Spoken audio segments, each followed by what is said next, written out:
जय हिंद। हिंदी भाषा का एक शब्द है देखना, और आज हमें देखना ये है कि इस देखना शब्द के लिए इंग्लिश में कितने शब्द बनाए गए हैं और कहाँ कहाँ इस्तेमाल किए जाते हैं। चलें शुरू करते हैं। पहला शब्द आपका है लुक, और लुक मीन देखना। लुक मीन देखना, लेकिन अचानक देखना। कभी कभी जैसे हम क्लास में पढ़ा रहे हैं और हो सकता है एक दो बच्चे कभी कभी बात कर रहे होते हैं, उनका ध्यान कहीं और रहता है, तो हमको जब देखते कि यार ये कहाँ दिख रहा है, तुम look at the white board, look at the white board, यानी वाइट बोर्ड पर देखो। कभी कुछ हमें दिख जाता, जब अचानक अरे लुक देयर, उधर देखो, लुक देयर, वहाँ देखो, तो अचानक जब देखने की बात होती है तो वहाँ पर लुक शब्द का इस्तेमाल किया जाता है। अगला है वॉच। वैसे तो वॉच मीन घड़ी भी होती है और वॉच मीन संभालना भी होता है। कहते हैं अरे भाई संभाल के, हे वॉच आउट, तो वॉच मीन घड़ी भी होती है, ठीक है।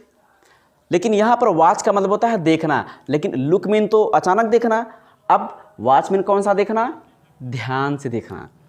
जब भी हम कभी टीवी सीरियल्स मूवीज़ मैजिक या फिर मेला वगैरह देखने जाते हैं ना, तो बहुत ध्यान से देखते हैं। मेले में याद रहता है कि कौन सी चीज़ कहाँ बिक रही थी, झूला कौन सा कहाँ था, कितना तेज़ चल रहा था, कोई गिर गया नहीं गिरा, कोई चिल्ला रहा था, तो ये तमाम चीज़ें, कौन मिला था, कौन कहाँ पर मिला था, ये सब याद रहता है। क्यों? क्योंकि बहुत ध्यान से देखते हैं।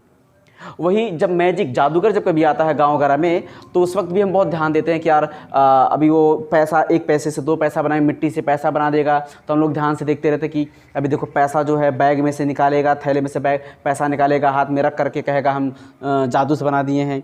तो बड़ा ध्यान से हम लोग देखते हैं वहाँ पर। तो वहाँ पर भी लगेगा वॉच, यानी कि मैं जादू देख रहा हूँ, आई एम वॉचिंग मैजिक।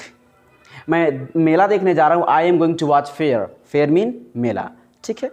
तो ऐसे मैं फिल्म देख रहा हूँ, मैं मूवी देख रहा हूँ, तो आई एम वॉचिंग मूवी। तो वॉच मीन ध्यान से देखना। अगला है सी। सी का मतलब होता है देखना। अक्सर तो सी का इस्तेमाल हम लोग करते हैं कि फिर मिलेंगे, बाद में मिलेंगे, कल मिलेंगे, see you later, see you tomorrow, ऐसा। दरअसल सी का मतलब होता है व्यक्तिगत रूप से मिलना, पर्सनली जब किसी से मिलना हो तो वहाँ पर सी शब्द का इस्तेमाल किया जाएगा। जैसे कि ठीक है कल मिलते हैं, ओके सी यू टुमारो, यानी कल मिलेंगे, कल देखेंगे, यानी कि पर्सनली जब मिलना हो तो देखिए व्यक्तिगत रूप से देखने के लिए हम सी शब्द का इस्तेमाल करते हैं, ठीक। अगला है गेज। गेज का मतलब होता है आश्चर्य से देखना। जब कोई चीज़ आश्चर्य वाली हो जाती है, कोई ऐसी चीज़ बहुत अजीबोगरीब हो जाती है जिसे हमने कभी देखा ही ना हो, तो ऐसे केसेस में हम बड़ा मतलब आश्चर्य से देखते हैं कि यार और ये क्या है, ओ माय गॉश। इस तरह से जब आश्चर्य से आपको देखना हो तो आप लगाएंगे गेज, ठीक है। अगला है स्टेयर। स्टेयर मीन गुस्से से देखना। वैसे घूरना तो गुस्से से देखना।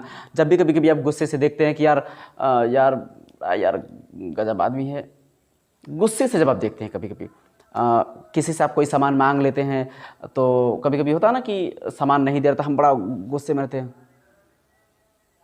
ये इस तरह से आपका हो जाता है स्टेयर। अगला है पीप। पीप का मतलब होता है चोरी से देखना या फिर झांकना। हम अक्सर जब अपने कमरे में से या कहीं से भी दीवार से कोई होल दिख जाता है तो वहाँ से बड़ा ध्यान से देखते हैं। फिलहाल में वो चोरी से जब छुप करके देखते हैं तो वो होता है झांकना या फिर चोरी से देखना। अगला है आपका ग्लैंस। ग्लैंस का मतलब होता है तिरछी नज़र से देखना। कभी कभी होता है ना कि मतलब खड़े इधर हैं, सामने आपके देख रहे हैं, अब बगल में कौन क्या कर रहा है तो ऐसे देखेंगे, ये तिरछी नज़र से देखना, ये होता है आपका ग्लैंस। अगला है आपका फ्रॉन। फ्रॉन का मतलब होता है धमकी देते हुए देखना। यानी जब किसी को आप धमकी देते हैं ना, तो आप जिस तरह से एक्सप्रेशन अपना बनाते हैं वहाँ पर आप फ्रॉनिंग करते हैं। जैसे किसी को धमकी देना हो कि ठीक है कल मिलो, कल बताते हैं, तुम उसी रास्ते से आते जाते हो ना, आज मुझे तुम गाली दिए हो, कल आओ रास्ते में मिलता हूँ तब। ये इस तरह से जब आप घुड़की दे रहे हो, धमकी दे रहे हो, तो आप जिस तरह का एक्सप्रेशन आपका रहता है वो आपका फ्रॉनिंग कहलाता है। वैसे फ्रॉन का एक और मतलब होता है रोमांटिक मूड में देखना। रोमांटिक मूड में कभी कभी होता है कि पत्नियां होती हैं तो अपने हस्बैंड से कहती हैं आप भी ना हमारे लिए लाए नहीं, मंगाए थे, मतलब कोई चीज़ थोड़ा सा नखरे के साथ साथ देखना, दैट इज़ फ्रॉन। तो फ्रॉन मतलब रोमांटिक मूड में देखना और धमकी देते हुए देखना। तो शायद उम्मीद करता हूँ आप लोग इस चीज़ को आप जान चुकेंगे कि देखना शब्द के लिए 8 शब्द इस्तेमाल किए जा रहे हैं, look, watch, see, gaze, stare, peep, glance and frown. अगर ये चीज़ आपको समझ में आई हो तो वीडियो को लाइक करें, शेयर करें, कमेंट करें और चैनल को सब्सक्राइब जरूर करें। Thank you.